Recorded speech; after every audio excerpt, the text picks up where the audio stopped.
Frères et sœurs, madame, monsieur, mes chers amis, bonjour et bienvenue à l'église protestante évangélique Philadelphie. Ici votre bien-aimé, pasteur Célestin Zouga. J'ai la joie de partager la parole de Dieu avec vous aujourd'hui, mes chers amis internautes. Le titre de notre message est affiché à l'écran. Le Dieu des cieux nous donnera le succès. C'est une déclaration de Néhémie dans son livre au chapitre 2, verset 20.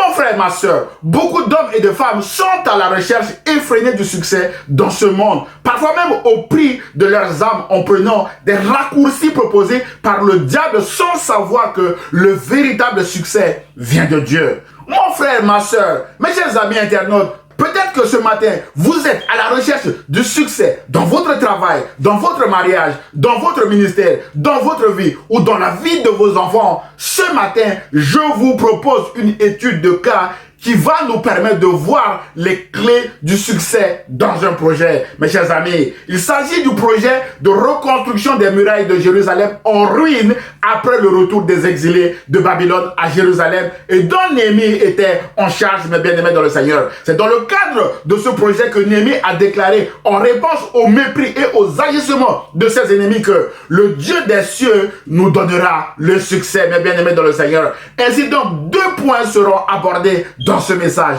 Le premier point sera le contexte de la déclaration de Néhémie, mes bien-aimés dans le Seigneur. Et le deuxième et dernier point sera les clés du succès de Néhémie dans le projet de reconstruction des murailles de Jérusalem. Point numéro 1, le contexte de la déclaration de Néhémie.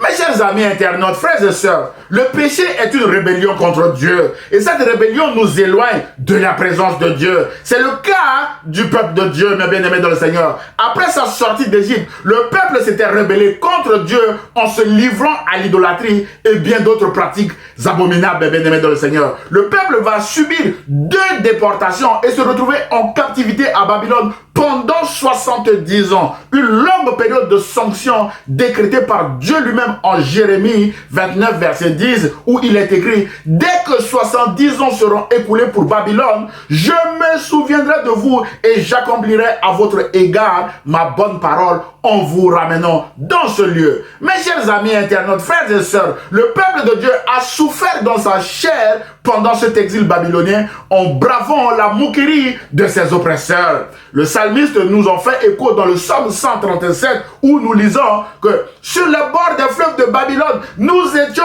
assis et nous pleurions en nous souvenant de Sion. Au sol de la contrée, nous avions suspendu nos harpes, mes bien-aimés dans le Seigneur. Leurs instruments de musique étaient suspendus, plus de joie. Verset 3, il dit, là, nos vainqueurs nous demandaient des chants et nos oppresseurs de la joie. Chantez-nous quelques-uns des cantiques de Sion. Verset 4, comment chanterions-nous les cantiques de l'Éternel sur une terre étrangère? Et au verset 8, le psalmiste dit ceci, fille de Babylone, la dévastée, heureux qui te la rend pareil. Le mal que tu nous as fait, heureux qui saisit tes enfants et les écrase sur le roc. Waouh! Mes chers amis internautes, frères et sœurs, voilà jusqu'où le péché ou la rébellion contre Dieu peut nous amener. Mais dans sa grâce, Dieu n'a pas abandonné son peuple en exil. Dieu est resté fidèle à son alliance avec Abraham, fidèle à sa parole en ramenant son peuple de Babylone à Jérusalem au bout de cette période de captivité qui a duré 70 ans, comme Dieu l'a déclaré en Jérémie 29, 10 que nous avons lu tout à l'heure. Dieu a ainsi, mes bien-aimés, accompli sa promesse. Mais de retour de l'exil, le peuple va découvrir que Jérusalem était devenue une ville en ruine, comme Dieu l'avait aussi ordonné en Jérémie 9, verset 11, mes bien-aimés dans le Seigneur. Dieu avait dit ceci à Jérémie, « Je ferai de Jérusalem un morceau de ruine, un repère de chacal, et je réduirai les villes de Juda en un désert sans habitants, mes bien-aimés dans le Seigneur. » Ce que Dieu a dit, il le fait. Le peuple était peiné de retrouver Jérusalem en ruine après son retour. Frères et sœurs, mes chers amis, pour restaurer la ville de Jérusalem, Dieu a suscité Esdras pour reconstruire le temple et rétablir l'ordre politique et religieux, alors que Néhémie sera quant à lui en charge de la reconstruction des murailles de la ville et donc de la sécurité du peuple. C'est donc dans le contexte du retour du peuple de Dieu de l'exil babylonien et de la mission de reconstruction des murailles de Jérusalem en ruine que Néhémie a déclaré à ses ennemis que le Dieu des cieux nous donnera le succès. Nous, ses serviteurs, nous nous lèverons et nous bâtirons, d'après Néhémie chapitre 2 verset 20. D'où le titre de notre message de ce matin. Alors, quelles étaient les clés du succès de Néhémie dans ce projet, mes chers amis internautes? Point numéro 2, les clés du succès de Néhémie. Mes chers amis internautes, frères et sœurs, le nom de Néhémie signifie « l'Éternel a consolé ». Son père s'appelait Akalia, qui veut dire « attends-toi à l'Éternel ». Ces deux noms correspondent aux attentes du peuple juif en exil à cette époque, mes bien-aimés dans le Seigneur. Néhémie se réclamait de Jérusalem, ville où sont enterrés ses ancêtres, d'après Néhémie chapitre 2, verset 3, mes bien-aimés dans le Seigneur. Frères et sœurs, les clés du succès de Néhémie sont nombreuses dans cette mission. J'en ai retenu 4 ce matin. La première clé est que Néhémie était un haut fonctionnaire, un échanson, c'est-à-dire un officier chargé de servir à boire le roi, d'après Néhémie chapitre 2, verset 1 à 8, mes bien-aimés. Néhémie était ainsi au service du roi de Perse Artaxerxès Ier, mes bien-aimés dans le Seigneur. En effet, pendant l'exil babylonien du peuple de Dieu, le statut de puissance mondiale est passé de Babylone qui a déporté le peuple de Dieu, mes bien-aimés, aux mains des Perses. Et Néhémie était au service de leur roi, notamment le roi Artaxerxès Ier, mes bien-aimés. Et donc Néhémie, qui était un étranger et juif de Jérusalem, avait la possibilité de rencontrer le roi de Perse puisqu'il était à son service. Cette élévation qui vient de Dieu va permettre à Néhémie de solliciter la faveur du roi des Perses pour sa ville d'origine, Jérusalem, qui était en ruine à cause de la déportation, mes bien-aimés. Ainsi donc, la première clé du succès de Néhémie est sa position d'échanson ou de serviteur du roi de Perse. C'est d'ailleurs lors d'un service au roi que Néhémie a demandé et a obtenu du roi Artaxerxès Ier l'autorisation d'aller reconstruire les murailles de Jérusalem en ruine. On le lit dans Néhémie chapitre 2, verset 1 à 8. Mes chers amis internautes, frères et sœurs, l'élévation vient de Dieu. La Bible déclare que l'Éternel appauvrit et il enrichit. Il abaisse et il élève. De la poussière, il retire le pauvre. Du fumier, il relève l'indigent pour les faire asseoir avec les grands ou les puissants, mes bien-aimés. Et il leur donne en partage un trône de gloire, d'après Samuel chapitre 2, verset 7 à 8. Le trône de gloire vient de Dieu, mes bien-aimés dans le Seigneur. Et le psalmiste, quant à lui, déclare que ce n'est ni de l'Orient, ni de l'Occident, ni du désert que vient l'élévation, mais Dieu est celui qui juge. Autrement dit, Dieu est celui qui élève et qui abaisse. Il dit, il abaisse l'un et il élève l'autre. D'après Somme chapitre 75, versets 6 à 7. Et l'apôtre Paul, quant à lui, affirme que toute autorité vient de Dieu. Mon frère, ma soeur, peut-être que ce matin, vous êtes à la recherche effrénée de votre élévation, en concluant même un accord avec le diable pour qu'il puisse vous élever. Rappelez-vous que l'élévation vient de Dieu. Le diable a proposé de donner à Jésus tous les royaumes du monde et leur gloire si Jésus se prosternait devant lui et l'adorait. Et la réponse de Jésus était claire. Retire-toi, Satan, car il est écrit, tu adoreras le Seigneur ton Dieu et tu le serviras lui seul. Alors le diable le laissa. D'après Matthieu chapitre 4, verset 8 à 11, mes bien-aimés. Grâce à son obéissance jusqu'à la croix, Jésus sera souverainement élevé par Dieu au titre de Seigneur, mes bien-aimés dans le Seigneur. Jésus-Christ est Seigneur, d'après Philippiens chapitre 2, verset 8 à 11. Mon frère, ma soeur, l'élévation ne vient pas du diable, mais de Dieu. La clé du succès de Néhémie est qu'il a été élevé par Dieu comme échanson auprès du roi Artaxerxès et il deviendra encore gouverneur de Jérusalem, d'après Néhémie chapitre 8, verset 9. Voilà pourquoi Néhémie a déclaré que le Dieu des cieux nous donnera le succès, d'après Néhémie chapitre 2, verset 20, mes bien-aimés. Voulez-vous du succès dans vos projets, mes bien-aimés, dans votre mariage, dans votre ministère, dans votre vie, dans la vie de vos enfants, mes bien-aimés dans le Seigneur? Alors, tournez-vous vers le Dieu des cieux, mes bien-aimés. L'apôtre Pierre nous dit ce qu'il faut faire pour être élevé. Il dit ceci, l'apôtre Pierre. Humiliez-vous donc sous la main puissante de Dieu afin qu'il vous élève au temps convenable et déchargez-vous sur lui de tous vos soucis car lui-même prend soin de vous. Déchargeons-nous, mes bien-aimés, sur Jésus lui-même. Il prend soin de nous. D'après 1 Pierre chapitre 5, versets 6 à 7. Frères et sœurs, mes chers amis, la deuxième clé du succès de Néhémie était le jeûne et la prière. Néhémie était un homme de prière. La Bible déclare en Néhémie chapitre 1, verset 2 à 4 que Hanana, l'un de mes parents, arriva avec un groupe d'hommes de Juda. Je leur demandais des nouvelles du reste des Juifs revenus d'exil et de Jérusalem. Ils me répondirent, ceux qui ont survécu à la captivité et qui vivent dans la province de Juda se trouvent dans une grande misère et dans une situation très humiliante. Il y a des brèches dans la muraille de Jérusalem et ces portes ont été détruites par le feu. Frères et sœurs, Néhémie dit ceci, lorsque j'entendis ces nouvelles, je m'assis et me mis à pleurer. Pendant plusieurs jours, je restais abattu, je jeûnais et je priais constamment devant le Dieu du ciel. Mes chers amis internautes, frères et sœurs, Néhémie était un homme sociable qui aimait le bien des autres et qui puisait sa force dans le jeûne et la prière. C'est ainsi que lorsqu'il a appris que ses compatriotes étaient dans la grande misère et dans une situation très humiliante parce que les murailles de Jérusalem étaient en ruine et ses portes sont consumées par le feu, il a pleuré comme Jésus a pleuré avec Marthe et Marie suite à la mort, mes bien-aimés, de Lazare. Mon frère, ma soeur, quelle est votre attitude quand vous entendez le malheur des autres, mes bien-aimés dans le Seigneur? Alors que le monde dit le malheur des uns fait le bonheur des autres, la Bible déclare que réjouissez-vous avec ceux qui se réjouissent, mes bien-aimés dans le Seigneur, et pleurez avec ceux qui pleurent. D'après Romains chapitre 12, verset 15. C'est ce que Néhémie a fait. Il a pleuré pour ceux qui sont dans la misère, mes bien-aimés dans le Seigneur. Aujourd'hui, il y a des gens qui pleurent, qui souffrent et qui crient à Dieu autour de nous, alors que nous sommes élevés en responsabilité quelque part pour porter un regard compatissant sur eux. La question est, en tant que responsables, mes bien-aimés dans le Seigneur, partageons-nous la douleur de ces personnes qui pleurent, qui crient autour de nous, mes bien-aimés dans le Seigneur.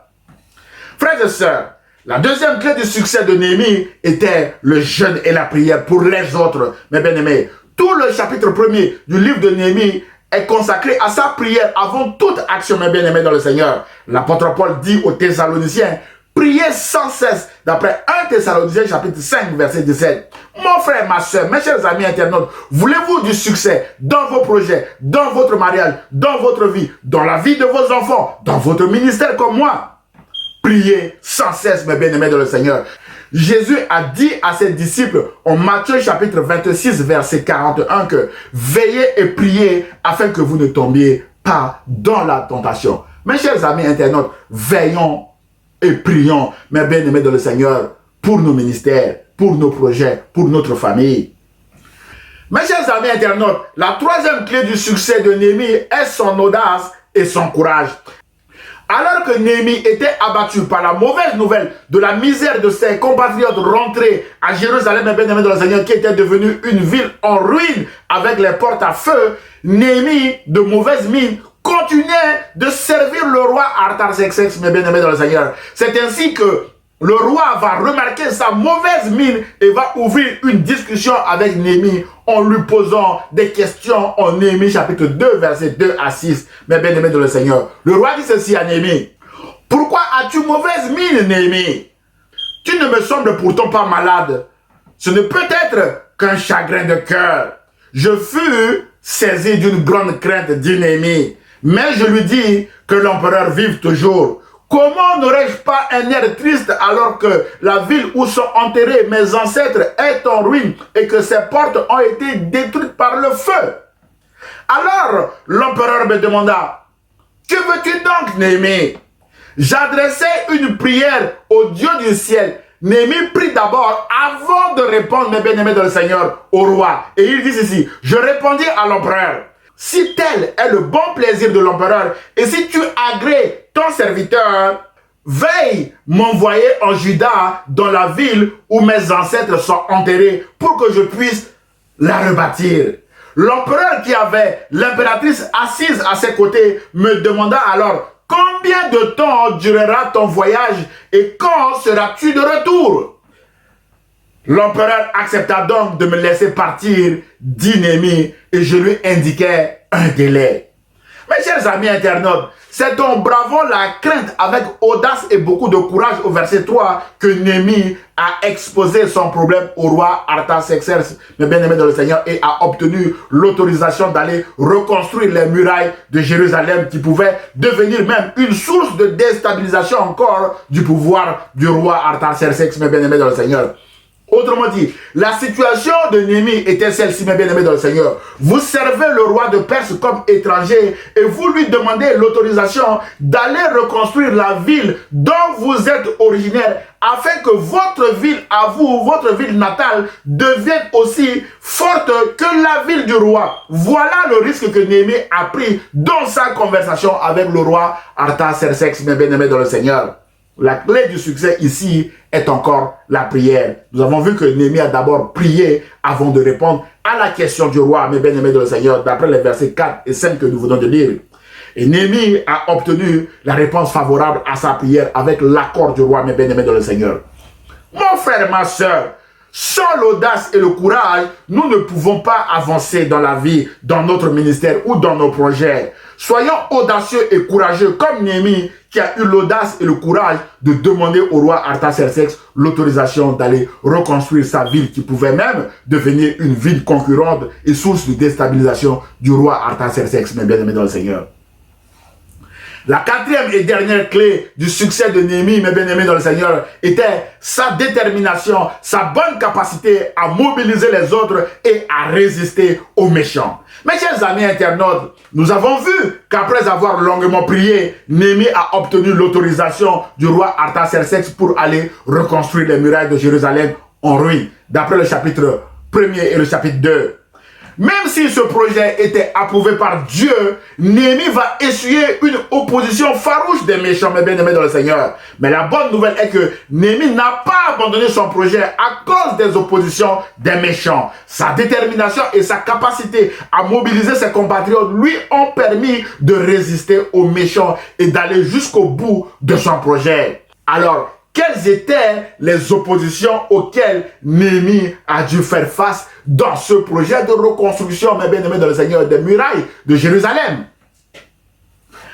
Mes chers amis, frères et sœurs, la première opposition sera visible lorsque Néhémie a encore demandé et obtenu du roi Artaxerxès l'autorisation de circuler librement jusqu'à Juda pour aller bâtir les murailles de Jérusalem en ruine. La Bible déclare en Néhémie chapitre 2 versets 7 à 9 que c'est la deuxième fois, mes bien-aimés dans le Seigneur, que Néhémie fait encore une demande au roi. Néhémie dit ceci: si l'empereur le trouve bon, pourrait-on me donner des lettres pour les gouverneurs de la province à l'ouest de l'Euphrate pour qu'ils me laissent passer jusqu'au pays de Juda, ainsi qu'une lettre pour Asaph, l'intendant des forêts impériales, afin qu'il me fournisse du bois de charpente pour reconstruire les portes de la citadelle près du temple et les murailles de la ville, et pour bâtir la maison où je m'installerai.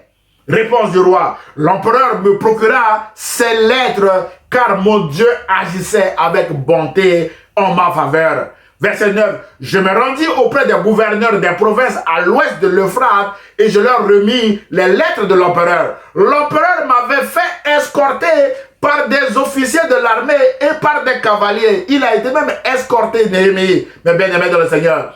Frères et sœurs, ce sera votre bénédiction qui vous attirera des ennemis. Ce sera la faveur de votre Dieu sur vous, sur la vie de vos enfants, mes bien-aimés dans le Seigneur, qui vous attirera des méchants. En effet, la grâce de Dieu envers ses enfants suscite toujours le mécontentement et la jalousie des méchants, mes bien-aimés dans le Seigneur.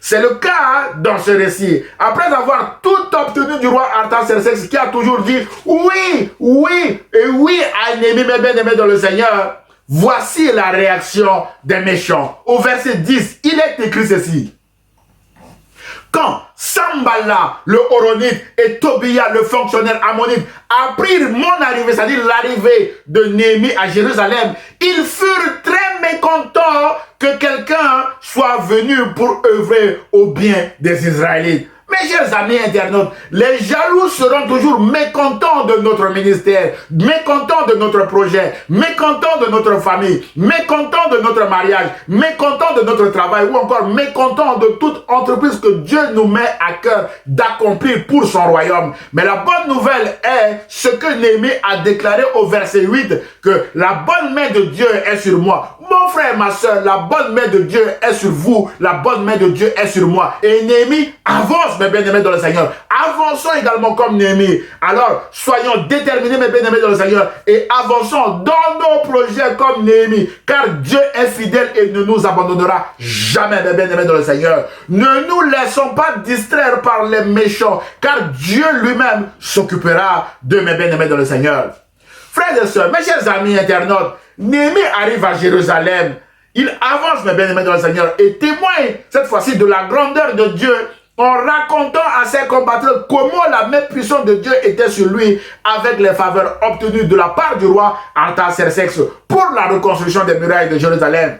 La Bible déclare, mes bien-aimés dans le Seigneur, en Néhémie chapitre 2, verset 18, que Néhémie dit ceci: je leur racontais comment la bonne main de mon Dieu avait été sur moi et quelles paroles le roi m'avait adressées. Ils dirent, levons-nous et bâtissons. Et ils se fortifièrent dans cette bonne nouvelle. Fin de citation de Néhémie. Mes chers amis internautes, le témoignage de Néhémie sur la grandeur de Dieu a suscité ici des appels. Des hommes et des femmes se sont levés pour le soutenir dans son projet en disant « Levons-nous et bâtissons ». Mes bien-aimés, c'est une mobilisation générale, frères et sœurs. Alors, n'hésitons pas de témoigner de ce que Dieu a fait pour nous autour de nous. C'est alors que Dieu suscitera aussi des hommes ou des femmes fidèles qui se lèveront pour nous aider dans notre projet, comme il l'a fait pour Néhémie. Frères et sœurs, mes chers amis internautes, si des hommes et des femmes se sont levés pour aider Néhémie, les méchants aussi se sont levés pour chercher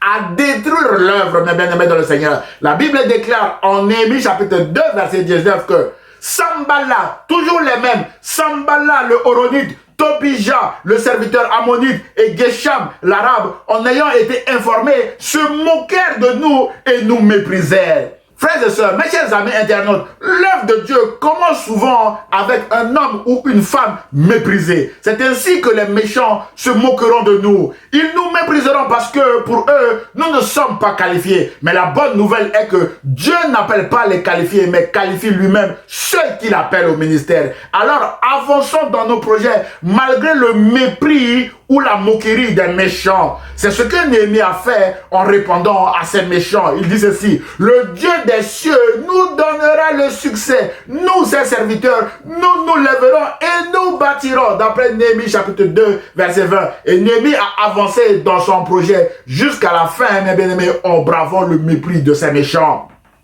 Chers amis internautes, l'œuvre de Dieu ou la bénédiction de Dieu attire toujours le diable. Jacques a dit, soumettez-vous donc à Dieu et résistez au diable. Il fuira loin de vous. D'après Jacques chapitre 4, verset 7. C'est ce que Néhémie a fait, mes bien-aimés.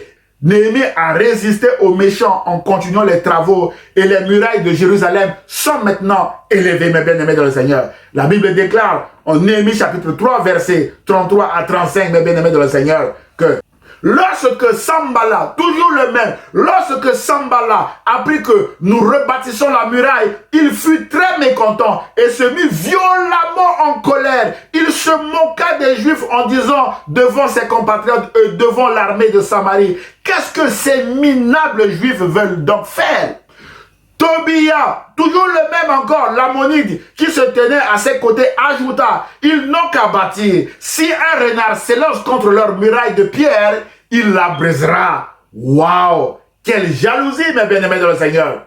Mes chers amis internautes, au fur et à mesure que nous avancerons dans nos projets, le mécontentement des méchants va se transformer en colère. Mais soyons en paix parce que la main de Dieu est sur nous. Rappelons-nous que Dieu est grand et redoutable, déclare Néhémie au chapitre 1, verset 5. Aussi, prions comme Néhémie au chapitre 3, verset 36, mes bien-aimés, d'après la version Semeur. Néhémie dit ceci: écoute, ô notre Dieu, comme on nous méprise, fais retomber sur eux l'humiliation qu'ils nous infligent et livre-les au pillage sur une terre d'exil. Il prie pour que ces méchants soient également envoyés en exil. Verset 37, ne pardonne pas leurs fautes et n'efface pas leurs péchés, car ils ont offensé ceux qui rebâtissent les remparts. Frères et sœurs, mes chers amis, Néhémie a prié contre les méchants. David aussi a prié contre les méchants dans le psaume 31, verset 18, en disant: Éternel, que je ne sois pas confondu quand je t'invoque, que les méchants soient confondus, qu'ils descendent en silence au séjour des morts. Frères et sœurs, nous pouvons prier pour que Dieu fasse descendre nos méchants dans le séjour des morts, qu'il les fasse descendre en silence dans le séjour des morts. C'est la prière de David aussi. Voilà nos armes contre les méchants, mes bien-aimés. Priez comme Néhémie et comme David et leur résister en avançant pacifiquement dans l'œuvre que Dieu nous a confiée, mes bien-aimés dans le Seigneur. C'est ce que Néhémie a fait. Mes chers amis internautes, frères et sœurs, après avoir ainsi parlé, Néhémie déclare au verset 38 que nous avons continué à bâtir la muraille, car chacun avait pris ce travail à cœur. Frères et sœurs, soyons courageux comme Néhémie et son équipe et avançons malgré les oppositions de ces méchants. Mes bien-aimés, le Dieu des cieux nous donnera le succès. Mon frère, ma soeur, mes chers amis, au chapitre 6, les méchants chercheront à tuer Néhémie par leur ruse, avec même des fausses prophéties données par des faux prophètes payés avec de l'argent. Frères et sœurs, faisons attention, mes bien-aimés, nos ennemis peuvent nous donner des fausses prophéties. Alors soyons prudents dans nos relations les uns avec les autres, comme Néhémie l'a fait, mes bien-aimés dans le Seigneur. Mes chers amis, Néhémie va encore résister et continuer l'œuvre de Dieu malgré la ruse de ses ennemis, malgré ses fausses prophéties, il refuse de les écouter. C'est alors que va venir la délivrance au verset 15 et 16 du chapitre 6, mes bien-aimés, où il est écrit: la muraille fut achevée en 52 jours. Lorsque tous nos ennemis et tous les païens qui nous entouraient l'apprirent, ils furent saisis de crainte et profondément humiliés à leurs propres yeux, car ils reconnurent qu'un tel ouvrage n'avait pu être mené à bonne fin qu'avec l'aide de notre Dieu. D'après Néhémie chapitre 6, verset 15 à 16. Waouh, la victoire est là, mes bien-aimés dans le Seigneur, l'achèvement. Mes chers amis internautes, de la même manière, nos ennemis seront couverts de honte lorsqu'ils apprendront que Dieu nous a amenés à notre destination finale ou que Dieu nous a aidés à achever l'œuvre que lui-même nous a confiée, mes bien-aimés dans le Seigneur. En conclusion de notre message, mes bien-aimés dans le Seigneur, mon frère, ma soeur, c'est le Dieu des cieux qui donne le succès. Ainsi donc, ce sera uniquement avec l'aide de Dieu que nous avancerons et achèverons nos projets malgré l'opposition, mes bien-aimés dans le Seigneur, de nos ennemis. Alors, ne nous laissons pas intimider par nos ennemis avec leur mépris, leur moquerie, leur jalousie et même leur ruse, mes bien-aimés dans le Seigneur. La Bible déclare que Dieu a choisi les choses folles du monde pour confondre les sages. Dieu a choisi les choses faibles du monde pour confondre les fortes. Et Dieu a choisi les choses vives du monde comme nous et celles qu'on méprise, celles qui ne sont point, pour réduire à néant celles qui sont, afin que nulle chair ne se glorifie devant Dieu. D'après 1 Corinthiens chapitre 1, versets 25 à 29. Mes chers amis internautes, frères et sœurs, c'est Dieu qui nous a choisis malgré nos défauts, mes bien-aimés dans le Seigneur, et nous avancerons ensemble avec son Fils Jésus-Christ dans le projet d'église qu'il nous a confié. Mes bien-aimés, Jésus a dit: sans moi, vous ne pouvez rien faire. En Jean chapitre 15, verset 5.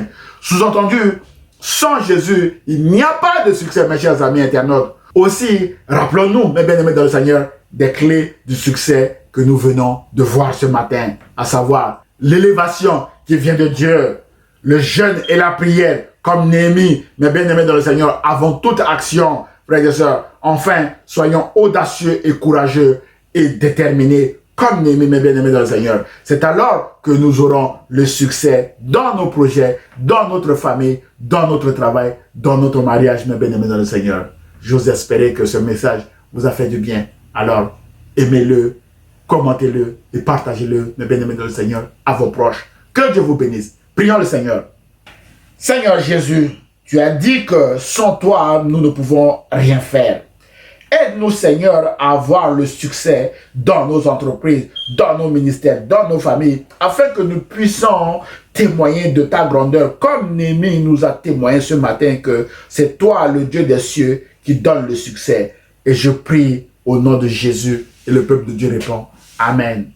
Frères et sœurs, mes chers amis internautes, si vous avez aimé le message, merci de le liker et de le partager à vos proches. Vous pouvez également m'envoyer un mail d'encouragement, vos sujets de prière, voire même des questions ou remarques sur le message à Église Philadelphie 78500@gmail.com. J'aurai le plaisir de vous répondre. À dimanche prochain à 10 h en présentiel si vous êtes à Sartrouville ou dans les villes environnantes, et aussi à 10 h sur la page Facebook ou sur la chaîne YouTube de l'Église protestante évangélique Philadelphie.